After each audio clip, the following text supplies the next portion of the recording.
أعوذ بالله من الشيطان الرجيم. بسم الله الرحمن الرحيم. ولقد زينا السماء الدنيا بمصابيح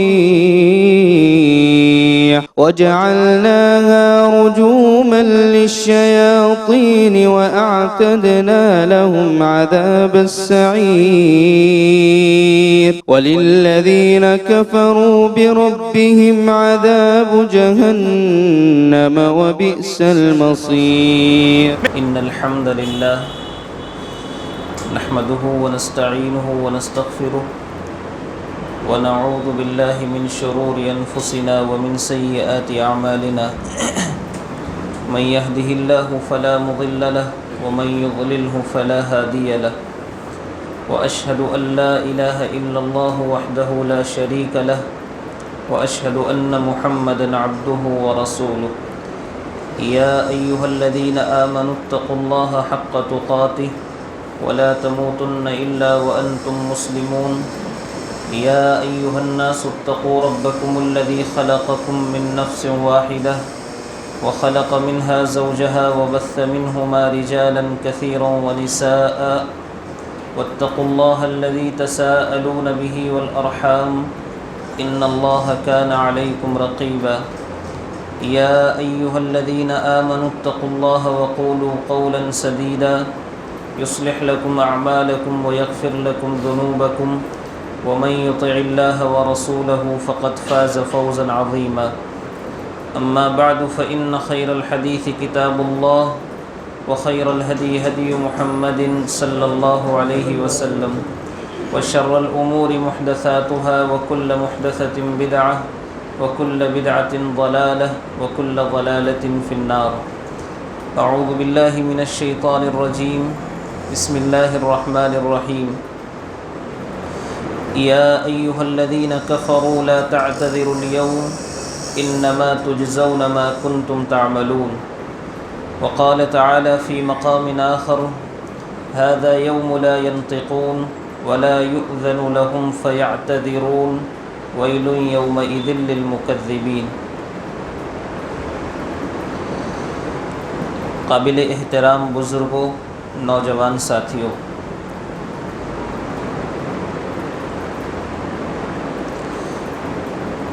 خطبہ مسنونہ کے بعد قرآن کریم کے 2 مقامات سے کچھ آیتیں آپ کے سامنے پڑھی ہیں۔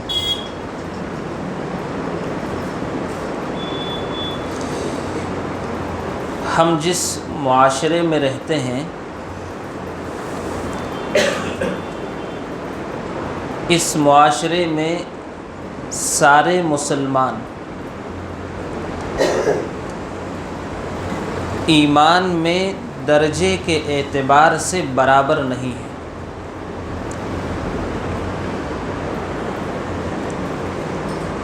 جس کا ایمان علم اور معرفت کی بنیاد پر ہے وہ اعلیٰ درجے پر ہے، اور جس کا ایمان روایتی ہے، علم اور معرفت کی بنیاد پر نہیں ہے، وہ ایمان کے باوجود بھی پستی میں ہے، گناہوں کی زندگی میں ہے۔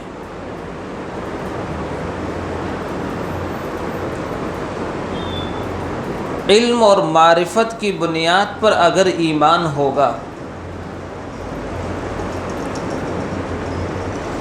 تو اس کی زندگی میں گناہوں کے امکانات کم سے کم ہوں گے، اور اگر انسان کا ایمان علم اور معرفت کی بنیاد پر نہیں ہوگا تو ایمان رکھنے کے باوجود بھی گناہوں کے معاملے میں انسان نڈر اور بے خوف رہے گا۔ اس وقت ہمارے سماج میں یہی صورتحال ہے۔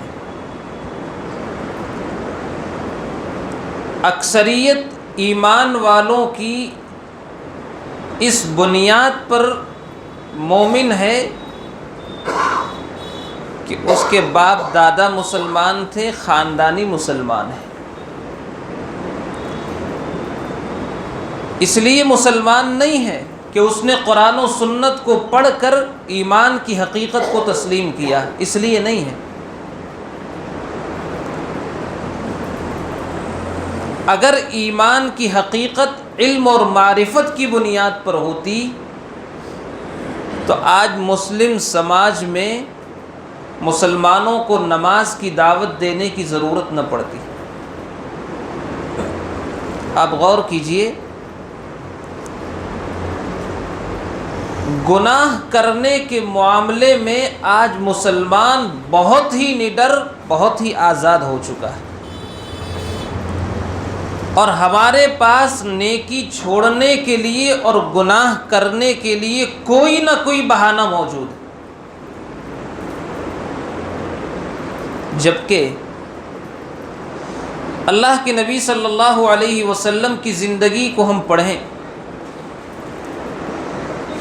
صحابہ کرام کی سیرتوں کو ہم پڑھیں، رسول اکرم صلی اللہ علیہ وسلم کی زندگی میں بعض مواقع ایسے آئے کہ واقعی عذر تھا، ان کے پاس بہانہ تھا، پھر بھی انہوں نے نیکیاں نہیں چھوڑی۔ صحابہ کرام کے پاس نیکیاں چھوڑنے کے لیے شرعی عذر تھے، بعد میں کر سکتے تھے وہ، لیکن انہوں نے نیکیاں وقت پر کی، تاخیر سے نہیں کی، باوجود یہ کہ عذر تھا ان کے پاس۔ بہت ساری مثالیں اس وقت ہمارے سامنے آئیں گی۔ آج ہمارے پاس کوئی عذر ہے نہیں، ہم عذر اور بہانے پیدا کرتے ہیں نیکیوں کو چھوڑنے کے لیے۔ کوئی عذر، کوئی بہانہ ان کے پاس نہیں۔ یہ نیکیاں اس لیے ہم چھوڑ رہے ہیں، اللہ کی نافرمانیاں اس لیے ہو رہی ہیں کہ ہمارا ایمان علم اور معرفت کی بنیاد پر نہیں ہے۔ اب آئیے، رسول اکرم صلی اللہ علیہ وسلم نے اپنے بارے میں فرمایا کہ میں تم میں سب سے زیادہ اللہ کو جاننے والا ہوں، میں تم میں سے سب سے زیادہ اللہ سے ڈرنے والا ہوں۔ اب اس علم نے اور اس خشیت نے انسانی زندگی پر کیا عملی اثرات مرتب کیے، غور کیجیے۔ اللہ کے نبی علیہ الصلاۃ والسلام کی زندگی کے آخری ایام ہیں، شدید بخار میں مبتلا ہے۔ حضرت عبداللہ ابن مسعود رضی اللہ تعالی عنہ کہتے ہیں کہ جب میں عیادت کے لیے گیا، میں نے کہا اللہ کے رسول آپ کو شدید بخار ہے۔ آپ نے فرمایا کہ مجھے تم میں سے 2 آدمیوں کے برابر بخار ہوتا ہے۔ آپ سوچیے، ہم اپنا بخار برداشت نہیں کر پاتے، اگر ہلکا سا سر میں درد ہو جائے، جسم کے کسی حصے میں تکلیف ہو، ہم نماز چھوڑ دیتے، لیکن اتنا شدید بخار ہونے کے باوجود بھی حالت کیا ہے؟ اللہ کے نبی علیہ الصلاۃ والسلام کئی بار بے ہوش ہو جاتے، جیسے ہی ہوش آتا آپ پہلا سوال کرتے تھے، اصل الناس، کیا لوگوں نے نماز پڑھ لی؟ صحابہ کرام کہتے وہم ینتظرونک یا رسول اللہ، اللہ کے رسول آپ کا انتظار ہو رہا ہے۔ آپ صحابہ کرام کے کندھوں کا سہارا لے کر کے جاتے تھے۔ حدیث کے الفاظ پر غور کیجئے کہ زمین پر پیر گھسٹتے ہوئے زمین پر لکیریں بنتی جاتی تھی۔ بہانہ تھا یہاں پر، شاید یہ بہانہ میرے اور آپ کے ساتھ ہو تو کئی کئی دنوں کی نمازیں ہم چھوڑ دیں۔ اتنا شدید بخار ہونے کے باوجود بھی بخار کو نماز چھوڑنے کے لیے بہانہ نہیں بنایا۔ یہ پہلی مثال۔ دوسری مثال، حضرت عمر ابن خطاب رضی اللہ تعالی عنہ کی شہادت کا دردناک واقعہ پیش آتا ہے۔ جب آپ کے اوپر قاتلانہ حملہ ہوا، آپ نے آگے حضرت عبد الرحمن ابن عوف کو کھڑا کیا، شدید زخمی حالت میں گھر لے جایا گیا۔ اس موقع پر دو طرح کی روایات ہیں۔ حضرت عبداللہ ابن عمر اپنے والد سے کہتے ہیں نماز پڑھ لی؟ آپ غور کیجئے، ہم میں سے کسی کا آدمی، رشتہ دار، بھائی یا ہم خود آئی سی یو میں ہوں، ہاسپٹل میں ہوں، آج کے دور میں اگر اس شدید بیماری کی کیفیت میں کوئی نماز کا سوال کر لے تو شاید بے وقوف کہے، لیکن وہاں دینی رنگ غالب تھا، عمل کا جذبہ موجود تھا، اور عملی نقصان ان کے نزدیک دنیاوی نقصان سے بہت بڑا ہوا کرتا تھا۔ کہا کہ ہاں، ایک تاریخی جملہ حضرت عمر نے اس موقع پر کہا تھا کہ لا حظ فی الاسلام لمن ترک الصلاۃ، اس آدمی کا اسلام میں کوئی حصہ نہیں جو نماز نہیں پڑھتا، شدید زخمی حالت میں ہے۔ اور دوسری روایت میں حضرت مسور ابن مخرمہ عیادت کے لیے جاتے ہیں، آپ بے ہوش پڑے ہیں، بے ہوشی کی حالت میں۔ اس بے ہوشی کی حالت میں لوگوں سے سوال کرتے ہیں اصلا عمر، کیا عمر نے نماز پڑھ لی؟ لوگ کہہ رہے ہیں کہ بے ہوشی کی حالت میں پڑے ہوئے ہیں اور آپ نماز کا سوال کر رہے ہیں۔ کہا کہ ہاں، مجھے معلوم ہے حضرت عمر کو اپنی شہادت، اپنے زخمی ہونے کا اتنا غم نہیں ہوگا جتنا نماز چھوٹنے کا غم ہوگا۔ صحابہ کرام کے یہاں بہانے نہیں تھے، اگر واقعی بہانے پیش آتے بھی تھے تو ان بہانوں کی بنیاد پر عمل نہیں چھوٹتا تھا، ہم عمل چھوڑ دیتے۔ زندگی میں بے برکتی اور نحوست کے اسباب میں سے ایک بڑا سبب ہم نے عمل چھوڑنے کے لیے بہانے تراش لیے، بہانے بنا لیے ہم نے۔ حضرت عبداللہ ابن مسعود رضی اللہ تعالی عنہ کی روایت کو پڑھیں جو صحیح مسلم کی ہے، کہتے ہیں کہ من سرہ ان یلقى اللہ غدا مسلما فلیحافظ علی ہؤلاء الصلوات حیث ینادى بہن، جو آدمی یہ چاہتا ہے کہ قیامت کے دن اسلام کی حالت میں اللہ سے ملاقات کرے، وہ مسلمان ہو، اسے چاہیے کہ وہ ان نمازوں کی حفاظت کرے۔ اور کچھ چیزیں میں چھوڑ کر آگے بڑھوں، حضرت عبداللہ ابن مسعود کہتے ہیں کہ ہمارے زمانے میں نماز سے وہی آدمی پیچھے رہتا تھا جس کے بارے میں معلوم ہوتا تھا کہ یہ پکا منافق ہے، ورنہ حال یہ ہوتا تھا کہ اگر کوئی شخص بیمار ہے، دو آدمیوں کے سہارے مسجد میں لا کر کے صف میں کھڑا کر دیا جاتا تھا، کوئی بہانہ نہیں۔ اللہ کے بندوں، مجھ میں، ہم میں سے اور آپ میں سے شاید اس وقت کوئی ایسا بیمار تو نہیں ہوگا، لیکن پھر بھی کتنے لوگوں نے فجر کی نماز چھوڑ دی ہوگی۔ وہی بمشکل ایک صف، اتنے حالات اس وقت خراب ہیں، مزید بدتر سے بدترین حالات ہوتے جا رہے ہیں، لیکن وہی بے حسی، وہی بے عملی اور عمل چھوڑنے کے وہی بہانے جو پہلے تھے آج بھی ہیں۔ حضرت عبداللہ ابن مسعود کہتے ہیں کہ دو آدمیوں کے سہارے لا کر کے کھڑا کر دیا جاتا تھا، بہانے صحابہ کرام کے یہاں نہیں تھے۔ اب غور کیجئے، کیا یہ بہانے اللہ رب العالمین کے سامنے پیش کر کے ہم چھوٹ سکتے ہیں؟ اگر یہ بہانے پیش کر کے اللہ رب العالمین کی بارگاہ میں نجات پا سکتے تھے تب تو بہت اچھی بات تھی۔ بھئی بچہ کلاس میں کیوں نہیں آیا؟ شادی میں گیا تھا، ٹھیک ہے، چھوڑ دیا۔ بھئی آپ نے ہوم ورک کیوں نہیں کیا؟ مہمان آ گئے تھے۔ یہ سارے بہانوں کی ٹریننگ بچے کو بچپن ہی سے مل جاتی اور اس پر کوئی گرفت نہیں ہوتی. لیکن اللہ تبارک و تعالیٰ کے یہاں کیا یہ بہانے کام آئیں گے؟ اگر کام آ سکتے تھے تو معاملہ بڑا اچھا تھا. ہر کسی کے پاس کوئی نہ کوئی عذر اور بہانہ ہے.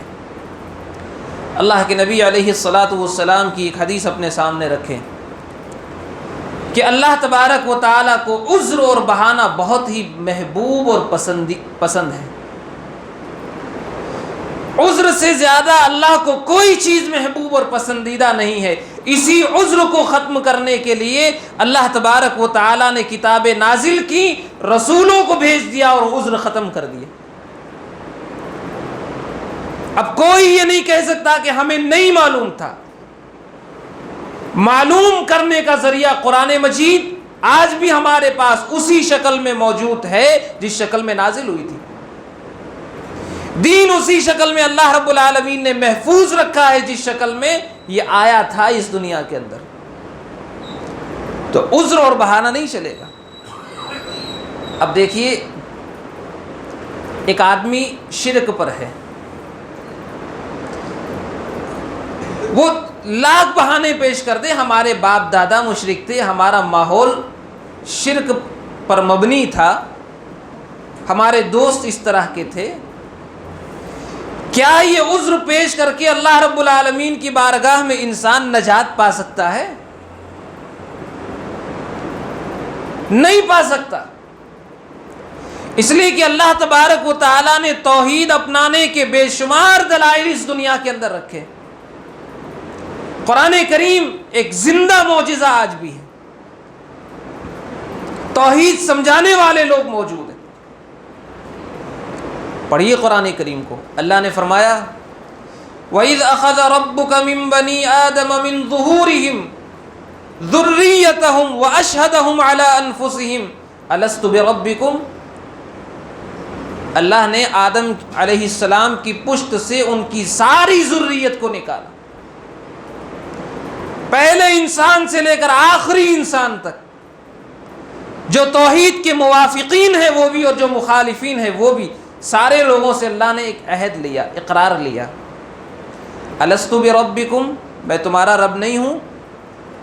قالوا بلا شہدنا، سارے لوگوں نے مل کر کہا ہم گواہی دیتے کہ تو ہمارا رب ہے.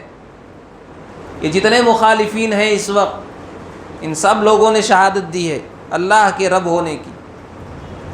اللہ نے ایک بات آگے بیان فرمائی، ان تقولوا یوم القیامت انا کنا عن هذا غافلین.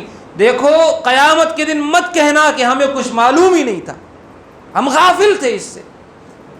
اس عہد کو یاد دلانے کے لیے اللہ تبارک و تعالی انبیاء کرام بھیجتا رہا، رسول آتے رہے. قرآن کریم آج بھی موجود ہے، اسے سمجھانے والے بھی موجود ہیں. کوئی عذر کوئی بہانہ انسان شرک کے لیے پیش نہیں کر سکے گا کہ اس لیے ہم مشرک تھے. اب اور آگے آئیے، آج سماج میں خرابیاں، برائیاں، بدعتیں کیوں ہیں؟ اس لیے کہ ہمارے سماج کے بڑے لوگ کر رہے ہیں. سماج کے بڑے بڑے عہدوں پر فائز جتنے لوگ ہیں سارے لوگ تو یہی کر رہے ہیں، اس لیے ہم بھی کر رہے ہیں. یہ غلط تھوڑی ہو سکتے ہیں. کیا یہ بہانہ چلے گا؟ آج عام طور پر ایک جملہ لوگ اپنی زبان سے نکالتے، اگر یہ کام کر لیا گناہ ہے تو تیرے اوپر. اگر گناہ کا کام ہوا تو اس کا گناہ تیرے اوپر. کہہ دینا بہت آسان ہے. قرآن کریم کہہ رہا ہے وَلَا تَزِرُ وَازِرَةٌ وِزْرَ أُخْرَىٰ، کوئی کسی کا بوجھ نہیں اٹھائے گا.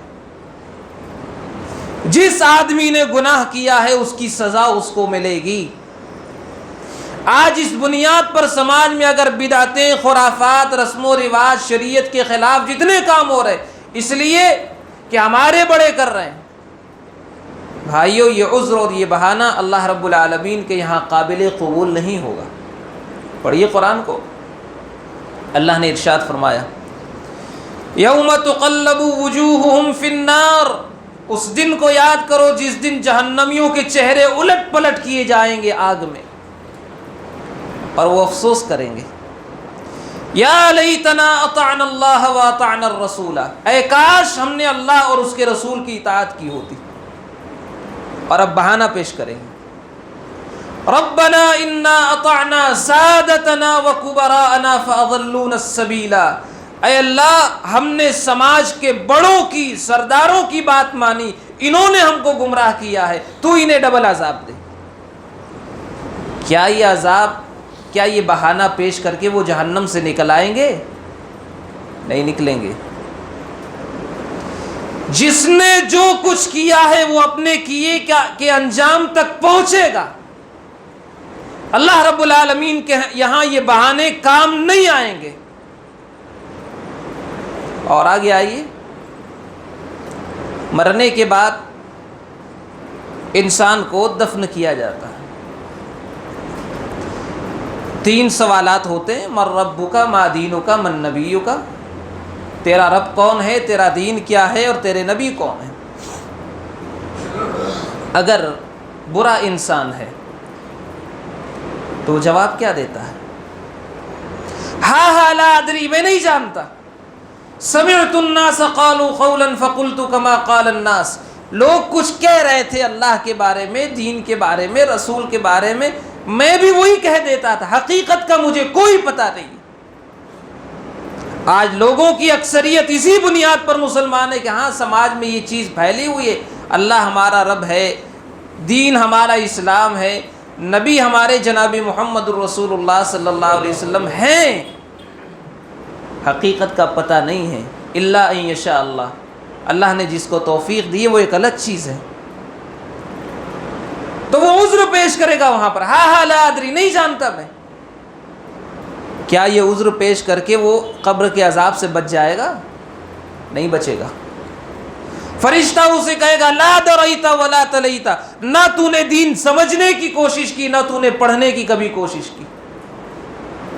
آج یہی ہو رہا ہے نا، جتنا کم پڑھیں گے، جتنا علم سے دور رہیں گے اتنا اچھا ہے، اللہ کو بولنے کے لیے بہانہ رہے گا کہ ہاں ہمیں کچھ پتہ ہی نہیں تھا اس لیے کر دیا۔ یہ بہانہ اللہ رب العالمین کے یہاں کام نہیں دے گا۔ لا دریت ولا تلیت، فرشتہ کہے گا تجھے اس لیے نہیں معلوم کہ تو نے کوشش ہی نہیں کی، زندگی بھر کاروبار میں رہا، زندگی بھر دنیا داری میں رہا، دین تو ایک رسم کے اعتبار سے تھا، مولوی نکاح پڑھا دے اور مرے تو مولوی جنازہ پڑھا دے، بس باقی ساری زندگی اپنی مرضی کے کام ہو رہے۔ معاف کیجئے گا، علماء کے 2 ہی کام اس وقت رہ گئے ہیں، نکاح پڑھا دے، جنازہ پڑھا دے، ورنہ زندگی کے اور مسائل میں علماء کی ضرورت ہم محسوس کرتے ہی نہیں ہیں۔ الا ان شاء اللہ، اللہ نے توفیق دی ہے وہ ایک الگ چیز ہے۔ تو یہاں پر بھی بندے سے کہا جائے گا کہ لا دریت ولا تلیت، یہاں پر بھی اس کا کوئی بہانہ کام نہیں آئے گا۔ اور آگے بڑھیے، قرآن کریم کی جو آیت کریمہ میں نے آپ کے سامنے پڑھی، اللہ رب العالمین نے وہاں پر بھی یہی بات بیان فرمائی، ھذا یوم لا ینطقون، یہ وہ دن ہے جس دن انسان بول نہیں سکے گا، ولا یؤذن لهم فیعتذرون، معذرت کی اور بہانے کی اجازت بھی نہیں دی جائے گی۔ ویل یومئذ للمکذبین، بربادی ہے اس دن جھٹلانے والوں کے لیے۔ کس غلط فہمی میں ہم زندگی گزار رہے ہیں، اللہ کے سامنے عذر اور بہانہ پیش کر دیں گے چل جائے گا؟ اللہ رب العالمین جہاں بے انتہا رحم و کرم والی ذات ہے، وہاں اللہ رب العالمین شدید العقاب بھی ہے۔ اس لیے جہاں اللہ رب العالمین اپنے بندوں پر رحمتوں کی انتہا کر دے گا، وہاں بعض سرکش ایسے ہوں گے جن کو عذر کی اجازت بھی اللہ نہیں دے گا، بہانے کی اجازت اللہ رب العالمین نہیں دے گا۔ یہ وہ لوگ ہوں گے جنہوں نے جان بوجھ کر اللہ رب العالمین کے گھر سے، اللہ کی کتاب سے، اللہ کے دین سے دوری اختیار کی ہوگی۔ دین پر عمل کرتے ہوئے کچھ کوتاہیاں ہو جائیں وہ ایک الگ چیز ہے، لیکن کلی طور پر انسان دین سے دور ہی ہو جائے. اسی لیے اللہ نے فرمایا یا ایھا الذین کفروا لا تعتذروا اليوم، اے کافرو آج کوئی عذر اور بہانہ مت پیش کرو. انما تجزون ما کنتم تعملون، آج تمہیں تمہارے عمل کا بدلہ دیا جائے گا، جو کچھ تم نے کیا ہے. اسی لیے اللہ کے نبی علیہ الصلاۃ والسلام نے صحابہ کرام کو عمل کی نصیحت بار بار کی، اس لیے کہ عمل کی بنیاد پر ہی جنت اور جہنم کا فیصلہ ہوگا. کوئی اور چیز انسان کو اللہ رب العالمین کے یہاں نجات دلانے کا ذریعہ نہیں بنے گی، کوئی اور چیز نہیں بنے گی. اللہ نے پیدا کیوں کیا؟ کیوں اللہ نے پیدا کیا؟ الذی خلق الموت والحیات لیبلوکم ایکم احسن عملا. مال بنانے کے لیے اللہ نے نہیں پیدا کیا، دولتیں اکٹھا کرنے کے لیے اللہ نے اس دنیا میں نہیں بھیجا. دنیا کا غریب انسان قیامت کا مالدار ہوگا جس کے پاس نیکیاں ہوں گی. صحابہ کرام اور آج کے معاشرے میں فرق کیا ہے پتہ ہے؟ ان کے پاس دولت کم تھی، عمل زیادہ تھا. ہمارے پاس عمل کم ہے، دولت زیادہ. یہ فرق ہے. وہ عمل کے امیر تھے، مال کے غریب تھے. ہم مال کے امیر ہیں، عمل کے غریب ہیں. کیوں پیدا کیا اللہ نے؟ الذی خلق الموت والحیات لیبلوکم ایکم احسن عملا. موت و زندگی اللہ نے اس لیے پیدا کی تاکہ تمہیں آزمائے اچھے عمل کرنے والا کون ہے. کتنے عمل ہو رہے ہیں؟ اتنی بڑی آفت، اتنی بڑی مصیبت سے ہم دو چار ہیں. ہونا یہ چاہیے تھا کہ یہ مساجد اللہ رب العالمین کے ذکر سے، نمازوں سے، عبادتوں سے آباد رہتی، لیکن وہی ویران ہے. جو پہلے آ رہے تھے وہی کچھ زیادہ نہیں ہوئے ہیں نئے. انسان کی بہت بڑی بھول ہے کہ وہ عمل سے دور ہو رہا ہے. اسی لیے اللہ کے نبی علیہ الصلاۃ والسلام نے فرمایا تھا کہ دیکھو من بطأ به عمله لم یسرع نسبہ، جس کے عمل نے اس کو پیچھے کر دیا خاندان اس کو آگے نہیں بڑھا سکے گا. سید خاندان کا ہے اس لیے نماز معاف ہے. آج یہی ہو رہا ہے. عمل کی چھٹی کسی انسان کو نہیں ہے، کسی گھرانے کا ہو، کسی خاندان کا ہو. یہاں تک کہ اللہ کے رسول کی اپنی بیٹی کو بھی عمل سے چھٹی نہیں ہے. پڑھیے احادیث کو. آپ نے فرمایا تھا یا فاطمہ سلینی من مالی ما شئتی فإنی لا اغنی عنکی من اللہ شیئا. فاطمہ دنیا کا جو مال مانگنا ہے مانگ لے، اللہ کے یہاں کام نہیں آؤں گا. انقذی نفسک من النار فإنی لا اغنی عنکی من اللہ شیئا. اپنے آپ کو خود جہنم سے آزاد کر دے عمل کے ذریعے، میں اللہ کے یہاں کام نہیں آؤں گا. بھائیو بے شمار بہانے ہم نے تراش رکھے ہیں. اسی لیے قرآن کریم بار بار انسان کو احساس دلا رہا ہے یوم لا ينفع مال ولا بنون الا من اتى اللہ بقلب سلیم. اس دن مال اور اولاد نفع نہیں دے گی.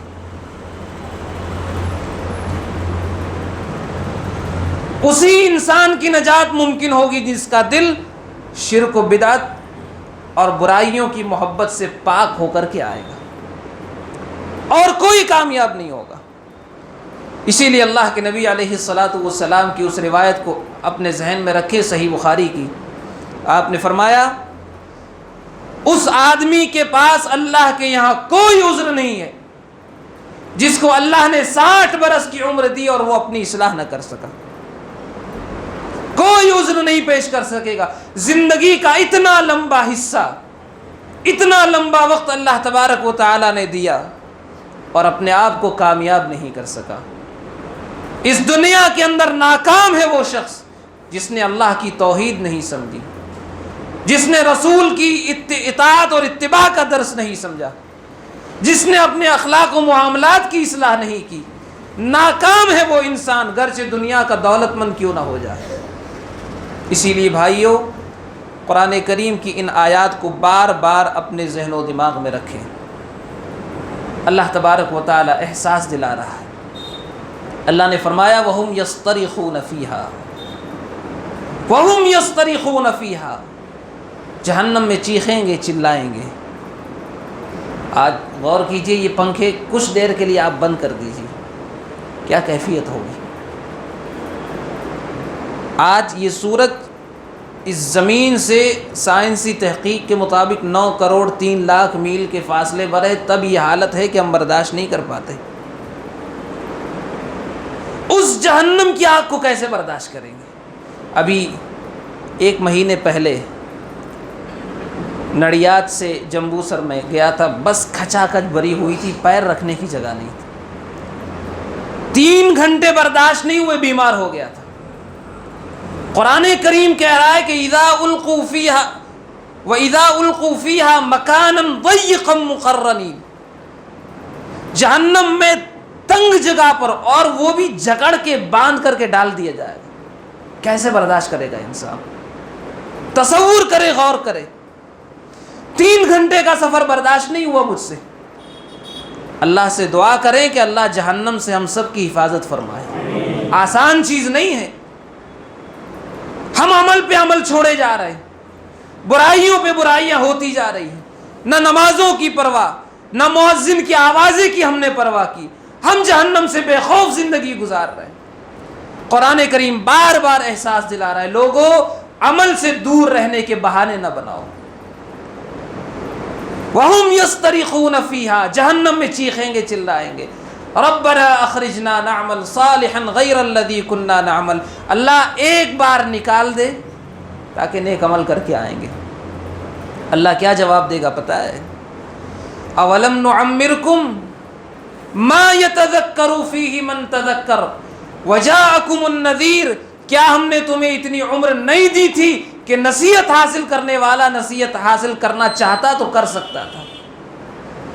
وجاءکم النذیر، تمہارے پاس تو ڈرانے والا بھی آیا تھا، پھر بھی نہیں ڈرے۔ ہم نے عذاب بھیجے تھے تاکہ تم سنبھل جاؤ، اس کے باوجود بھی نہیں سنبھلے۔ پروگرام اور دروس کے ذریعے سے آگاہ اور متنبہ کیا گیا، اس کے باوجود بھی نہیں آئے۔ اب قصور تو تمہارا ہے نا۔ فذوقوا فما للظالمین من نصیر، اب چکھو جہنم کے عذاب کا مزہ، اب یہاں کوئی مدد نہیں کرے گا۔ لہٰذا اللہ کے بندو، آج کے اس خطبہ جمعہ کا یہی پیغام ہے کہ ہم عمل کے لیے بہانے نہ تلاش کریں۔ صحابہ کرام تو ڈھونڈتے تھے کہ عمل کرنے کا موقع مل جائے، اور ہم عمل نہ کرنے کے لیے بہانے ڈھونڈ رہے ہیں۔ یہ زندگی کی بہت بڑی محرومی ہے کہ اللہ انسان کو سب کچھ دے دے، عمل کی توفیق نہ دے۔ یہ بہت بڑی محرومی ہے۔ لہذا کوشش کرے، اللہ سے توفیق مانگے، قرآن و سنت کے علم سے اپنے آپ کو جوڑنے کی کوشش کریں، علماء سے اپنے آپ کو جوڑنے کی کوشش کریں، اور کثرت کے ساتھ استغفار ہو، توبہ ہو، اللہ کے سامنے انسان رو کر، گڑ گڑا کر عمل کی توفیق اللہ سے مانگے۔ یہی اصل چیز ہے۔ ورنہ ایک روایت مجھ سے چھوٹ گئی، وہ بھی بڑی اہم روایت، اس کے بعد اپنی بات ختم کروں گا چونکہ وقت بھی ہو گیا۔ آپ دیکھیے، اللہ تبارک و تعالیٰ نے ہمیں اور آپ کو صحت اور عافیت دی ہے، آنے کے لیے سہولتیں بھی دی ہیں۔ بعض صحابہ کرام ایسے تھے جن کے پاس واقعی عذر تھا مسجد میں نہ آنے کے لیے، لیکن اس کے باوجود بھی آپ نے اجازت نہیں دی۔ عبداللہ ابن ام مکتوم آتے ہیں، اللہ کے رسول، لیس لی قائد یقودنی الی المسجد، میں اندھا آدمی ہوں، نابینا ہوں، مجھے دکھتا نہیں ہے، اور میرے پاس کوئی آدمی بھی نہیں ہے جو مجھے مسجد میں لے لا سکے۔ اللہ کے بندو، وہ آنکھوں کا اندھا تو ضرور تھا، لیکن دل اس کا جاگ رہا تھا۔ ہم آنکھوں کے اندھے نہیں ہیں، لیکن شاید دل ہمارے مردہ ہو چکے ہیں۔ وہ سوال کرتا ہے، اللہ کے رسول، میرے پاس کوئی ایسا آدمی نہیں جو مجھے مسجد میں لا سکے، کیا گھر میں نماز پڑھ سکتا ہوں؟ آپ نے فرمایا کہ ہاں۔ جب وہ جانے لگے آپ نے دوبارہ بلایا، پوچھا حل تسمع النداء، اذان سنتے ہو؟ کہا کہ ہاں۔ کہا فاجب، پھر آ کر کے مسجد میں نماز پڑھو۔ اس اندھے کو اجازت نہیں دی اللہ کے رسول نے، نابینا صحابی ہیں، اللہ نے مجھے اور آپ کو تو آنکھیں دی ہیں، کان دیے ہیں، اذان ہم سن رہے ہیں، اللہ تبارک و تعالیٰ نے سہولتیں دی ہیں۔ ان ساری سہولتوں کی موجودگی میں اگر میں اور آپ اللہ کی عبادت نہ کریں تو شاید اللہ کی بارگاہ میں ہم سے بڑا مجرم اور کوئی نہیں ہوگا۔ لہذا توبہ کریں، یہ جو توفیق ہم سے چھین لی گئی ہے اللہ سے دوبارہ توفیق مانگے، اس کو راضی کرے، توبہ کے ذریعے، استغفار کے ذریعے، تلاوت قرآن کے ذریعے اپنے دل میں اس کا خوف اور خشیت پیدا کر کے اپنی آنکھوں سے آنسو بہائیں۔ اللہ رب العزت ہم سب کو اپنی کوتاہیوں کی اصلاح کی توفیق عطا فرمائے۔ رب العالمین تو ہم سب کو معاف کر دے، رب العالمین ہمارے گناہوں پر اپنی معافی کا قلم پھیر دے۔ اللہ تو ہم سب پر رحم فرما، رب العالمین تو ہمیں اپنے گھروں سے جوڑ دے، رب العالمین ہمیں اپنی کتاب سے، اپنے دین سے جوڑ دے۔ رب العالمین جو بیمار ہیں انہیں شفا عطا فرما، رب العالمین جو قرض کے بوجھ میں دبے ہوئے ہیں اللہ ان کے بوجھ کو ہلکا کر دے۔ رب العالمین یہ جو وبا تقریباً 1 سال سے پھیلی ہوئی ہے اللہ اس وبا سے اپنے بندوں کو آزاد کر دے۔ رب العالمین اپنے بندوں کی حفاظت فرما، اللہ شر پسندوں سے ہم سب کی حفاظت فرما۔